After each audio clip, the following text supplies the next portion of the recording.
우리는 격려를 먹고 자란다라는 제목으로 하나님 말씀 증거하겠습니다. 신앙생활은 딱 두 가지, 줄여서 말하면 예배 잘하면 되고, 예배 잘 드리면 되고, 교제 잘하면 됩니다. 예배를 통해서 하나님께 능력을 받고, 받은 바의 힘을 가지고 다른 사람들 살리고, 그리고 복음을 증거하고 격려하고 그의 나라와 그의 의를 구하는 삶, 당연하죠. 마태복음 6장 33절 하나님의 뜻을 구하면 나머지 모든 걸 더하신다는 거예요. 이게 전부입니다. 신앙생활의 어떻게 핵심을 줄인다면은 이 두 가지가 가능하려면 어떻게 하겠습니까? 예배가 가능해야 되고, 예배가 가능해지고, 예배가 필요하고 또 교제가 필요하면 모여야겠죠. 지금 이 시대에 코로나 바이러스가 얼마나 우리에게 지금 위협도 가하고 또 모임까지도 막으려고 하고, 그게 배후에 영적 세력도 있습니다. 우리가 모이지 않으면요 어떻게 격려하겠습니까? 뭐 원격으로 격려한다고요? 인간은 인격적 존재입니다. 만나야 돼요. 그리고 함께 예배 가운데 주님의 임재를 경험해야 돼요. 오늘 이 바이러스 기간 동안에 약해진 게 뭐가 있겠습니까? 우리 회중 예배가 약해졌죠. 회중 예배 약해지고 영상 예배 드린다고 하니까 어때요? 영상 예배, 그러니까 자기 편한 시간에 예배 드립니다. 어떤 분도 그래요. 영상 예배 드린다고 하길래 물어봤어요. 그 자녀가 얘기하더라고요. 아, 우리 아빠 영상 예배 집에서 예배 드리고 또 일이 있으면 출근한다고. 자기 편한 시간에 예배 드려요. 그 유혹이 있습니다. 휴대폰 딸랑 켜놓고 기도도 안 하고 설교 듣고 끝내버리고, 아, 나 영상 예배 드렸어. 마치 교회 안 나오고서 자기도 예배 드린 것이냐. 불쌍히 여기십시오. 교회 나올 맷집도 없는 거예요. 그 믿음도 되게 없는 거거든요. 그 또 하나가 예배에 모이지 않으니까 어때요? 교제가 힘들어지죠. 예배에 모여야죠. 우리 모여서 함께 하나님의 임재, 현장의 임재를 누려야 되는데 모이지 않으니까 어때요? 모여서 끝나고 우리 교회도 예배와 팀 모임이 있잖아요. 모여서 교제해야 되는데 모이지 않으니까 어떤 사람은 맨날 가족끼리만 뭐 집에서 가정 예배도 몇 달째 지금 가정 예배 드리는지, 아, 이해는 돼요. 뭐 두려워서 못 나오고 있다고 하는데 가정 예배 드리면 교제권이 딱 가정이잖아요. 나의 편한 사람만, 나의 바운더리가 맨날 내 자식, 내 가족, 아, 거기밖에 안 되면 어떻게 열방으로 나아갑니까? 예배 드리고 모여야죠. 그리고 교제권에 들어가야죠. 불편함을 감수해야죠. 새로운 사람과의 관계를 맺어 나가야죠. 그래서 모여야 된다는 거예요. 이런 아무리 어려워도 병원 문 닫는 거 봤어요? 아유, 병원 응급실에 문 닫는 거, 이제 코로나 때문에 환자를 진료 왔었습니다. 의사의 생명이 중요하니까 병원 문 닫습니다. 이런 병원 있어요? 그러면 이제 의사 때려쳐야죠. 교회는 영적 응급실입니다. 아무리 어려워도 교회가 어떻게 문 닫을 수 있겠어요? 아, 물론 잠시 잠깐 어쩔 수 없이 뭐 시민의 안전 보완도 하겠지만 그 말도 말이 안 돼요. 시민의 안전 위해 필요한 거 뭐겠습니까? 우리의 영적 건강이에요. 아, 우리가 건강하지 않은데 뭘 주겠습니까? 내가 무장하고 내가 기도하고 그 힘 가지고 격려하고 나가는 겁니다. 교회는 영적 응급실입니다. 그래서 자꾸 뭐 영상 예배 가끔 뭐 드린다고 하는 사람들 보면 그냥 불쌍히 여겨주세요. 기도하시고 권면하세요. 나오라고. 그게 능력이라는 겁니다. 그 D.L. 무디가 그 사회적으로 유력한 사람 찾아가서 교회에 나올 것을 이렇게 권유한 일화가 있어요. 그 D.L. 무디가 이렇게 예배를 권유했더니 나름 이제 개똥철학 가진 그 지식인이라고 하는 사람이 그런 답변한 거예요. 아, 교회에 나가지 않아도 내 마음으로 신앙생활 잘하면 되지 않습니까? 요즘식으로 따지면 영상 예배가 있잖아요. 나 혼자 믿음은 잘 지켜요. 그런데 D.L. 무디가 이제 다시 얘기한 거예요. 무디가 벽난로에서 이글이글 타고 있던 시뻘건 석탄 덩어리를 집게로 꺼내가지고 따로따로 바닥에 놔버려요. 그런 순간 뭐가 벌어졌어요? 불이 점점 약해져요. 그리고 연기 내뿜다가 꺼져버렸어요. 무디가 말했습니다. 아무리 열심히 있고 신앙이 좋아도 교회에서 떨어지면 이렇게 돼버립니다. 아시겠습니까? 홀로 지킨다고요? 그 웃기는 소리 하지 마십시오. 우리 신앙은요, 하나님 앞에 서는 거고 또 동역자들과 함께 불 붙여서 함께 기도하는 겁니다. 오늘 말씀 나오잖아요. 서로 돌아보아 사랑과 선행을 격려하는 거. 이거 어떻게 해요? 모여야 되잖아요. 모이기를 패하는 어떤 사람들 습관과 같이 하지 말래요. 그리고 오라고요? 오직 권하여 그날이 가까움을 보소. 그날이 뭐예요? 주의 날이 가까울수록 더욱 그리하자. 모이기를 힘쓰라는 겁니다. 그래서 신앙생활 혼자 믿는 거 어렵습니다. 그런 자에게는 성령의 뜨거운 역사가 없는 거예요. 공동체 없이 혼자 신앙생활 한다고요? 뭐 잠시 잠깐 아직 제 자기 신앙 약하니까 내가 말하면 돌부모 되니까 아직은 예배만 드리겠다. 이해는 됩니다. 하지만 빨리 예배에 힘 받아서 어디로 가야 돼요? 이제 공동체 들어가서 같이 선교팀이 되고 이후에 선교가 열렸을 때 함께 가야 되지 않겠습니까? 그게 능력이에요. 그래서 공동체 없이 신앙생활 하는 사람들 보면 10년, 20년이 지나도 제자리예요. 늘 맨날 내 문제 가지고 벌써 몇십 년을 그 문제 가지고 하나님 뜻 구하면 나머 그 더해지는 문제인데 홀로 뛰니까 아무도 진단도 못 해주고 또 나갈 맷집도 없고 힘이 없는 거죠. 사도행전 2장 2절에 3절 보니까 모여서 예배하고 기도할 때 하나님이 그 자리에 함께 하시고 능력을 주셨습니다. 우리 신앙생활 물론 골방기도 중요합니다. 하나님과 나와의 관계. 하지만 그 모든 개인적인 기도도 예배에서 힘을 얻고 그 다음에 하는 겁니다. 예배가 먼저예요. 우리 하루의 첫 시간 예배, 이게 능력입니다. 하나님 먼저 만나는 거예요. 세상 만나기 전에 하나님 먼저 만난 자, 그 안에 힘이 있습니다. 그 안에 기쁨이 있습니다. 오늘 신앙 성장 점검하십시오. 바이러스 기간 동안에 우리 마음에 흔들리지 않는 두 가지 축이에요. 예배와 모여서 예배, 모여서 교제. 모여서 예배, 모여서 교제. 첫 번째 두 가지입니다. 첫 번째는 모여서 예배라는 겁니다. 예배는 우리의 자존감을 회복시킵니다. 하나님은 우리를 이 땅을 다스리고 지키는 자로 창조하셨습니다. 다스리는 자로, 한마디 이 얘기는 뭐냐면 자존감이 넘치는 사람으로 살게 하신 거예요. 다스림의 권세. 근데 마귀의 목적은요, 우리를 망하게 하는 거예요. 우리 안에 있는 놀라운 잠재력을 발휘하지 못하도록 마귀는 늘 부정적인 말을 합니다. 네 집안을 봐봐, 네 스펙을 봐봐, 네가 뭘 가진 게 있니? 너 돈도 없잖아. 마귀의 속임수들 속지 마십시오. 하나님이 우리에게 주신 무한한 가능성, 하나님께 구하고 나아갈 때 준다는 거예요. 여러분, 가나안 땅 정탐하고 돌아온 12정탐꾼 중에 10명이 열등감이 많았습니다. 10명의 정탐꾼 보고가 절망적인 보고하죠. 민수기 13장 13절, 거기서 네피림 후손인 아낙 자손의 거인들을 내가 보았나니 우리는 스스로 보기에도 메뚜기 같으니 그들이 보기에도 그와 같았을 것이니라. 여러분, 참 말이 안 되지 않습니까? 그들은 하나님이 다 준비해 놓으신 가나안 땅을 지금 포기하라고 하는 거예요. 지금 아주 부정적인 말을 전염시키는 거예요. 메뚜기 콤플렉스죠. 여러분, 자존감이 낮은 자는요, 맨날 남과 비교하다가 메뚜기 콤플렉스 빠져가지고 새로운 시도를 못합니다. 그러니까 아무것도 시도하지 못하는 거예요. 여러분, 세계 최고의 학부 하버드 대학, 거기서도요 대학생의 80%가 열등감이 있대요. 뭐 한국은 안 그러겠어요? 한국의 뭐 S대학은 안 그러겠어요? 근데 더 뭐 서울대 좀 낮은 거 가면 법대 못 갔다고 아쉬워하고, 법대 갔으면 1등 못 했다가 열등감 갖고. 그게 뭐예요? 인간은 경쟁에서 이긴다고 행복이 아니다.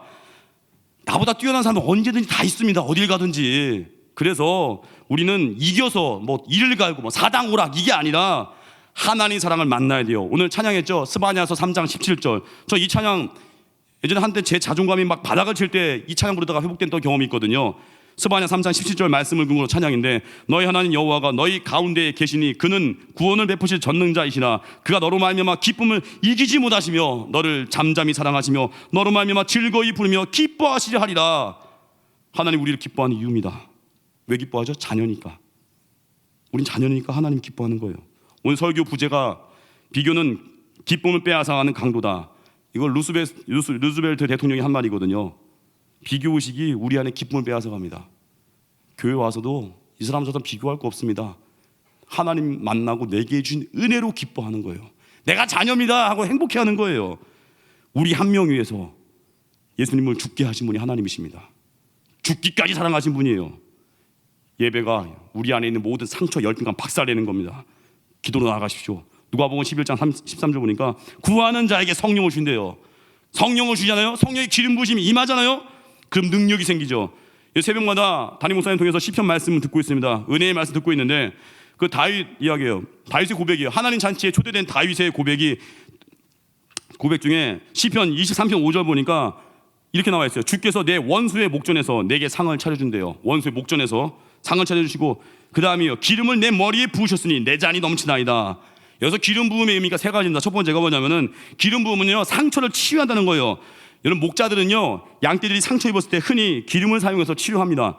긁힌 상처가 있거나 파리들이 양의 머리에 앉아서 유충을 낳아서 양들에게 고통을 주면은 목자들이 올리브 기름 발라서 양의 아픈 부위를 치료합니다. 상처가 더 나는 거 방지해 줍니다. 한마디로 기름 부음의 첫 번째면은 우리 내면의 상처를 치유하신다는 거예요. 과거의 아픔들, 슬픔들, 말로 꺼내기 힘든 괴로움들, 오래 묵은 상처들을 주님이 성령의 기름 부으심이 있을 때 치유하신다는 거예요. 또 하나가 기름 부음의 두 번째가 내가 하나님 앞에서 중요한 존재임을 확인시켜 주는 거예요. 당시 다윗이 살던 중동 지방에선 그 귀한 손님의 머리에 기름을 발라주는 것이 관습이었습니다. 중동 지역은 그 사막 지대고 거친 모래바람이 부니까 피부가 금방 상합니다. 그래서 그 향유 넣은 기름이 필요하대요. 일반적으로 주인이 그 석고로 만든 병에 그 향내 나는 기름을 담아서 이게 봉한대요. 그리고 손님이 오면은 그 병목을 부러뜨리고 병 안에 있는 모든 오일을 손님의 머리에 붓는데요. 그리고 그 기름이 외투에까지 흘러내리게 한다고 합니다. 이렇게 해서 손님 환영을 한다는 거예요. 당신이 귀합니다. 원수의 목전에서 내게 기름 부으셨다는 것은 내가 하나님께 환영받는 존재임을 알려주는 거예요. 여러분, 하나님께 환영받는 존재라는 거, 사랑의 확신이 있으면요, 세상 앞에서 구걸하지 않습니다. 세상 앞에 쫄지도 않습니다. 왜요? 자녀니까, 왕 같은 제사장이니까. 그래서 고통이 극에 달한다 할지라도 성령의 기름 부으심이 하잖아요. 그러면 확신 가운데 달려가는 거예요. 세 번째, 기름 부음의 의미 세 번째가 사명과 연결된다는 거예요. 다윗은 기름 부음 통해서 왕으로서의 사명을 부여받았습니다. 구약 성경에 하나님께서 이렇게 직분 맡기실 때 기름 부음을 받기 위해서 세우는 직분이 세 가지가 있습니다. 왕, 선지자, 제사장이에요. 그럼 내게 기름 부으신다는 게 무엇이겠습니까? 사명을 맡긴다는 거예요. 우리 인생의 고난 통해서 하나님이 우리에게 훈련을 주시고 연단을 주시지만 그것만 있는 게 아닙니다. 고난을 넘어서서 고난 저편에 우리에게 예비한 그 사명을 만드신다는 거예요. 갈 길을 보여준다는 거예요. 사명을 감당할 그릇으로 키운다는 거예요. 우리 인생에 광야가 있습니까? 가정에 어려움이 있습니까? 실제당하셨습니까? 관계 깨진 부분이 있습니까? 주님의 성령의 기름 부으심을 구하십시오. 우리를 어루만지실 것이고, 넌 내 귀한 아들 딸이다 하고 우리의 자존감을 회복시키실 것이고, 넘어진 그 자리에 다시금 우리에게 사명을 향해 달려갈 수 있는 힘을 주실 것입니다. 이게 언제 온다고? 예배를 통해서. 그래서 우리 모여야 돼요. 힘써 모여 기도해서 성령의 능력을 구할 때 상처가 치유되고 중요한 존재임이 확인되고 사명과 연결되는 거, 이것이 다윗에게 임했던 기름 부음의 능력입니다. 우리에게도 임할 줄 확신합니다. 두 번째 말씀이에요. 이제 첫 번째 뭐라고요? 모여서 예배하는 거. 두 번째는 모여서 격려하는 겁니다. 예배하면 우리 안에 부활의 능력이 생깁니다. 그래서 세상을 이길 수 있는 담대함이 생기고요, 자존감이 생기고요, 무장이 되죠. 내 안에 예배로 무장되잖아요. 그럼 날 핍박한 자가 오히려 불쌍히 여겨집니다. 아, 이 사람 참 불쌍하구나. 아, 어떻게 이렇게 핍박하다가 이 사람 계속 지옥 가면 어떡하나. 말도 안 되죠. 어떻게 날 핍박하나. 그 예배 드리면요, 오히려 이 위기 앞에서도, 핍박자 앞에서도요, 내 마음의 평안함을 지킬 수 있어요. 그리고 아무리 힘들어도 우리 죽어 천국 가잖아요. 부활하잖아요. 그 힘 때문에 우리는 눌리지 않습니다. 고난 잠시 잠깐이에요. 일시적인 거거든요. 우리 예배의 힘 가지고 사명을 가는 겁니다. 다른 사람 살리는 대로 가는 거예요. 격려하는 거예요. 증인되는 거예요. 예수님은요, 부활하신 후에 베드로와 12제자 그리고 500여 명에게 보이셨습니다. 고린도전서 15장 4절에서 6절 보니까 성경대로 사흘 만에 다시 살아나사 게바에게 보이시고 후에 12제자와 그 후에 500여 형제에게 일시에 보이셨나니. 예수님 부활하시고 왜 500여 명에게 찾아가셨을까요? 우리 같으면 어떻게 하겠습니까? 누구 찾아갈까요? 핍박하던 자 찾지 않겠습니까? 네가 날 십자가에 매달았니? 요놈아 하고 그냥 찾아가서 앞니빨 다 털어버리고 그럴 수 있잖아. 우리 같으면 대제사장과 종교 지도자를 찾아가고 싶은데, 봐라 내가 부활했다, 내가 하느님 아들이라고 했지, 이러고 싶은데 예수님은요, 그런 사람들 찾아간 게 아니라 예수님을 쫓았던 500여 명에게 찾아가셨습니다. 왜요? 낙심한 영혼들을 일으켜 세우려고 간 거예요. 예수님 배반해서 낙심했던 베드로, 비탄에 빠진 베드로, 그를 일으켜 세우기 위함이었던 거예요. 여러분, 어제도 수요예배 때 말씀드렸죠. 고린도후서 6장 보니까 은혜를 헛되이 받지 않는 길이 뭐라고요? 사명. 은혜 그냥 쌈 싸먹듯이 까먹는 게 아닙니다. 사명을 향해 달려가야만 그 은혜가 썩지 않은 거예요. 여러분, 신앙의 성숙은요, 이제는 축복에 대한 이유를 묻는 거예요. 신앙이 낮을 때는요, 왜 나만 겪는 이 고난이냐고 하다가 신앙이 성숙되잖아요. 그러면요, 축복이 당연한 게 아니에요. 여러분, 어린아이들 보세요. 뭘 주면 당연히 받아가죠. 옛날 유모 있잖아요. 초등학생한테 뭘 줬더니 감사합니다 이럴 줄 알았더니 이런 걸 다. 애들 그런 데잖아요. 당연히 받아보고 당연히 받아내고 다 주세요 계속 받아먹고. 근데 성숙하고 철들잖아요. 그러면은 이걸 나에게 왜 줬어? 이걸 왜 나에게 왜 주십니까? 막 몸둘 바를 모르는 거예요. 철든 자녀들 보시죠. 나한테 왜 이렇게 잘해 주셨습니까? 이 못난 아들을 왜 그렇게 사랑하셨습니까? 신앙이 성숙되잖아요. 그럼 내게 주신 축복의 이유를 묻습니다. 주님, 이 은혜 가지고 나 뭐 해야 되는 겁니까? 왜 내게 물질 주셨죠? 왜 내게 건강 주셨죠? 왜 내게 이렇게 선교하는 교회로 날 보내셨죠? 왜 내게 하나님 이렇게 좋은 동역자 보내셨죠? 하나님, 내게 왜 건강 주셨죠? 그걸 묻는 거예요. 그러면 사명이 나오겠죠. 그게 신앙의 성숙입니다. 그래서 우리는 이제 영원한 생명, 또 기도의 특권을 받았잖아요. 이제 내 문제만 연연할 수가 없습니다. 맨날 내 가정, 내 자식, 자기 증명이 아니라 이제는 나아가야 내 한계를 뛰어넘어서 받은 바가 은혜가 많잖아. 다 각자 하나씩 이상은 다 주셨거든요. 그 힘 가지고 어디로 가야 돼요? 이제는 사명을 향해서. 여러분 낙심하신 분들 혹시라도 있습니까? 물론 우린 죄인이기 때문에 늘 낙심이 와요. 그래서 새벽기도 하는 건데, 힘드신 분 있으면 기도회 끝나고 예배 끝나고 선교기도회 좀 가보세요. 여기서 맨날 축축 혼자 나오지. 그냥 그래서 여기서 그냥 여기가 골방이듯이 혼자 있지 마시고 7시 되면 선교기도회 가보세요. 선교지에서 그 어려운 상황 소식도 들어가면서, 야, 인도가 이랬구나, 네팔이 지금 이렇구나, 베트남이 이렇더라, 그 소식을 듣고 중보기도 하면요, 내 문제가 진짜 간지러워요. 내 문제가 우스운 거거든요. 하나님 나라를 구해보십시오. 우리 교도 보면 참 감사 대단한 게, 선교 기도할 때마다 장년부 어르신들 정말 많이 오셔가지고 그 자리 지키고 있을 때 마음이 뭉클해요. 어떻게 보면 이제 은퇴하신 분도 있고 인생의 후반부를 보내신 분도 있고 이제 인생의 10년 20년을 아름답게 보내시려는 분이 있는데, 이분들이 이제 마음에 사명에 대한 불이 더 붙어버린 거예요. 내가 그 지역, 내가 그 나라 가지 못해도 내가 그 나라 위해서 기도하겠습니다. 그 얼굴에 권위가 있습니다. 그런데 더 건강하다고 하는 젊은이들, 물론 이해는 돼요. 뭐 취업도 해야 되겠고 뭐 결혼도 해야 되겠고, 근데 그거 주님이 다 더 하시는 거거든요. 그의 나라와 그의 의를 구하면 다 주신다고 한 거거든요. 거기 매몰되지 마십시오. 그래서 우리는 뭐 해야 돼요? 모여서 예배하고 중보기도에 격려를 하고, 또 서로 모일 때 연약하죠? 격려하는 겁니다. 여러분 링컨 하면 생각나는 게 뭐가 기도죠. 지난번에도 말씀드렸죠. 링컨 구절이 시편 34편 4절이라면서요. 내가 여호와께 간구하며 내게 응답하시고 내 모든 두려움에서 나를 건지셨도다. 맞죠? 링컨은 기도의 사람이었어요. 말씀 시편 34편 4절을 하도 읽어서 찢을 정도로 손으로 긋고. 하지만 링컨에게는요 또 하나의 힘이 있었습니다. 그의 인생을 빛나게 했던 건 격려였습니다. 그 링컨, 미국 16대 대통령 링컨, 그 노예제도 폐지하려고 하다 보니까 엄청난 중상모략을 당했죠. 당시 언론으로부터 많은 비난 당했습니다. 그리고 그가 대통령 되니까 노예제도 폐지 반대하던 남부 사람들이 전쟁 일으켜서 남북 전쟁 일어나죠. 링컨은 56세에 남부 청년에게 암살당했습니다. 근데 중요한 건 미국 워싱턴에 가면은 스미소니언이라는 그 유명한 박물관이 있습니다. 스미소니언. 그곳에 가면은 링컨이 암살당하던 날에 링컨의 호주머니에서 발견된 것이 이제 전시되어 있습니다. 링컨이 암살당하던 날 그 유품이죠. 호주머니에서 뭐가 있었을까 본 거예요. 거기 보니까 이게 있었대요. 링컨의 이름을 수놓은 작은 손수건 한 장. 저도 지금 땀 닦았는데 이 손수건 이름 새겨 있어요. 저도 이제 손수건 한 장과 또 하나가 링컨 대통령을 칭찬하는 기사가 나와 있는 낡은 신문 조각이래요. 스크랩 한 거겠죠. 자기를 칭찬했던 거. 그리고 그 칭찬했던 그 내용이 이거였어요. 에이브러햄 링컨은 역대 정치인 중에서 최고의 정치인 중 한 사람이다. 링컨이 그걸 주머니 넣고 다니며 본 거예요.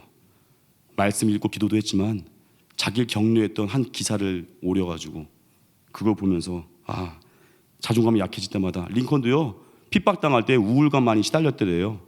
링컨도 인간이에요. 링컨 하면 뭐 기도 백악관을 기도실로, 얼마나 약했으면 그렇게 기도 많이 했겠어요. 불쌍히 봐야 돼요. 이 사람도 우울감이 있었구나. 꺼내가지고 보는구나. 저도 링컨 약간 흉내내고 싶어가지고 저도 좀 오래 왔어요.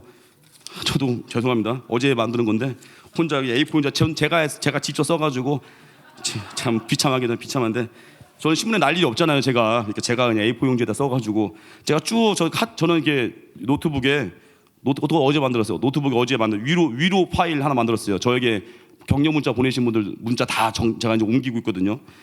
2018년도 3월 24일 토요일 날 어떤 분이 보내준 문자예요. 근데 설교자로서 이렇게 설교를 잘하고 싶지만 힘들 때도 있잖아요. 근데 이때가 언제였냐면은 얘기해야 되나? 하여튼 교육자분들 다 워크숍 가고 저만 혼자 남았던데요. 아시겠습니까? 나만 홀로 남았거늘 주여 어찌합니까?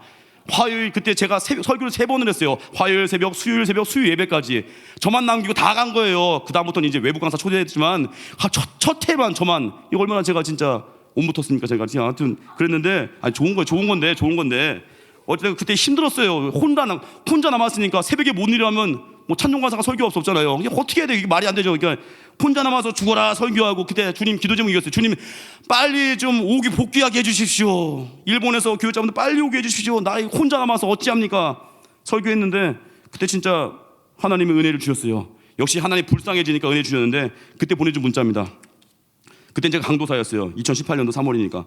민강도사님 일본 선교 위해 계속 중보하겠습니다. 교육자 수련회 때 강도사님 설교 정말 은혜로웠습니다. 성령 충만한 불이 임한 설교였고 민망한데 더 얘기하면 민망해서 하여튼 그런 좋은 칭찬을 해주셨어요. 민망해서 못 있겠어요. 이거 할지 못됩니다. 이런 건 할지 못되고 하나 할 수 있을 것 같아요. 2020년 4월 9일 목요일 날 우리 교회 시각장애우 윤석현 형제가 제게 보낸 문자예요. 이것도 느끼한데 연애 편지 쓰듯이 쓴 것 같아서 목사님 방금 전에 하나님의 도우심과 보호하심 속에서 안전하게 집까지 잘 도착했어요. 저는 우리 민준홍 목사님이 너무 좋아요. 닭살 돋는데 이게 목사님 만날 생각만 하면 마음이 설레입니다. 목사님과 함께 있는 순간만큼 마음이 너무나도 편해요. 목사님 여기서 절정이에요. 목사님과 함께 있는 겨울은 따뜻한 온돌이고 온돌 온달아. 목사님과 함께 있는 여름은 시원한 그늘이에요. 난 더워 죽겠는데 지금 땀 나고 있는데 하여튼 감사합니다 목사님. 이런 문자 보냈어요. 죄송하면 다시 주머니 넣고 오늘 이제 딴 데다 넣어야겠는데 하여튼 중요한 거는 링컨이 그 격려 기사 하나 가지고 힘을 얻잖아요. 말씀과 기도의 사람이긴 하지만 우리도 어떻게 해야 돼요? 모일 때마다 격려하는 거예요. 어제도 아침에 스타벅스에서 형제자매들이 또 같이 티타임 할 때 저를 또 부르더라고요. 갑자기. 그래서 갔죠. 갔는데 얘기하다 보니까 은혜가 있죠. 근데 여러분 아십니까? 어느 정도 대화하다가 미천이 떨어질 때가 있어요. 여러분 대화와 미천이 없다는 건요 2가지 중에 하나예요. 안 친하던지 아니면 대화의 수준이 낮던지. 친하지 않던지 수준이 낮으면요 대화 오래 못합니다. 근데 어제는 친한 분들끼리 대화하는데 대화하다가 제가 갑자기 순간적으로 이런 얘기를 했습니다. 어떤 사람으로 기억되길 원하십니까? 지난 주일 GBS 교재 적용이었어요. 어떤 사람, 지지난주였나요? 어떤 사람으로 기억되고 싶습니까? 순간 생뚱맞은 커피숍에서 누가 그런 질문해요. 생뚱맞죠? 그냥 했어요. 순간 분위기가 엄숙해지고 민 목사님 언제 떠나나 그러진 않았는데 자기가 전도했던 한 사람이 천국에서 자기를 기억해 주셨으면 좋겠대요. 너무 마음이 와닿았어요. 그 말 한마디가 딱 나오는 순간에 분위기 다 완전히 진짜 거기 마치 부흥회 같은 분위기. 그리고 한 명 한 명 진짜 기도 제목 듣고 스타벅스에서 축복기도 해주고 나왔습니다. 너무 좋았어요. 거기 왜 갔어요? 격려하려고. 여러분 은혜 받으면요 사람 만나는 목적이 바뀝니다. 격려하려고 가요. 도와주려고 가요. 희생하려고 가요. 이번에도 정은교 선교사님 인도 선교사님께 어저께 우리 인도 선교 기도회 끝나고 그동안은 맨날 기도회를 뒤에서 찍어가지고 누군지 모르잖아요. 아예 앞에서 얼굴 딱 찍어가지고 보내드렸더니 이렇게 기도하는 용장이 함께 기도해 주시니 정말 든든하고 감격스럽습니다 라고 답장이 왔습니다.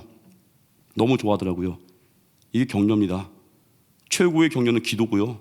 그리고 내게 주신 은사가 있잖아요. 어떤 분은 물질로, 어떤 분은 또 시간으로, 내게 주신 은사로 막 격려하십시오. 그러면요 격려 받는 자도 살지만 격려하는 내가 살아나는 겁니다. 결론입니다. 사람은요 혼자서 신앙 성장 못합니다. 함께 있어야 성장합니다. 누군가 나를 바라봐주고 점검해줘야 돼요. 격려해줘야 돼요. 그래서 히브리서 3장 13절 오직 오늘이라 일컫는 동안에 매일 피차 권면하여 너희 중에 누구든지 죄의 유혹으로부터 완고하게 되지 않도록 하라. 그래서 우리 교육자분들이나 간사님들이 신방전환하는 거예요. 죄에서부터 벗어나게끔, 그리고 유혹에서부터 벗어나게끔 격려하는 거예요. 가정에서도 격려가 있어야 되죠. 남편분이 너무 힘들어할 때는 아내분이 어떻게 해야 돼요?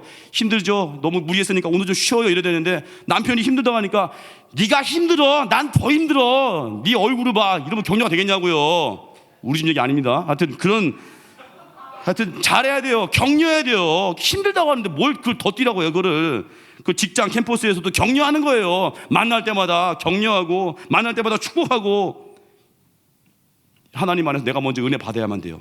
내 안에 열등감과 상처가 없어야 다른 사람들 기꺼이 칭찬 격려할 수 있습니다. 이런 은혜 가운데 그래서 승리하고 기름 부음의 능력을 통해서 상처가 치유되고 자존감이 살아나고 사명을 부여받고 받은 바 힘으로 흩어져서 복음을 증거하고 희생하고 격려하십시오. 우리 통해서 가정이 살고 교회가 살고 이 나라가 살아날 것입니다. 다 같이 일어나겠습니다. 기도로 멈추지 마라 찬양하겠습니다.